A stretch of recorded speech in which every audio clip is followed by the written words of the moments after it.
ஓசியா 10ஆம் அதிகாரம் அவனுடைய 12வது வசனத்தை வாசிங்க பார்க்கலாம். ஆமென். தேவன் நம்ம கொடுக்கிற ஆலோசனை, நீங்கள் நீதிக்கென்று விதை விதையுங்கள், தயவுக்கொத்ததாய் அறுப்பு அருங்கள், உங்கள் தரிசு நிலத்தை பண்படுத்துங்கள், கர்த்தர் வந்து உங்கள் மேல் நீதியை வர்ஷிக்க பண்ணும் மட்டும் அவரை தேட காலமா இருக்கிறது. அல்லேலூயா. இந்த கடைசி வாரம் நீங்க வாசித்து பாருங்க, அவரை தேட இது காலம். இந்த காலத்துல தான் ஆண்டவர் சொல்றாரு, நீங்கள் தேவனை என்ன செய்யுங்க, தேடுங்க. எப்படி தேடணும்னு சொல்றாரு பாருங்க.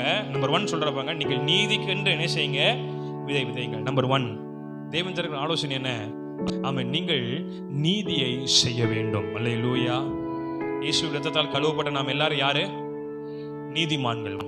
வெளிப்படுத்த விசேஷம் 22ஆம் அதிகாரம் அவனுடைய 11வது வசனத்தை வாசிங்க வேகமா. வெளிப்படுத்த விசேஷம் 22ஆம் அதிகாரம் அவனுடைய 11வது வசனத்தை ஒருத்தர் வாசிங்க பார்க்கலாம் வேகமா. அநியாயம் செய்கிறவன் இன்னும் அநியாயம் செய்யட்டும், அசுத்தமா இருக்கிறவன் இன்னும் அசுத்தமா இருக்கட்டும்.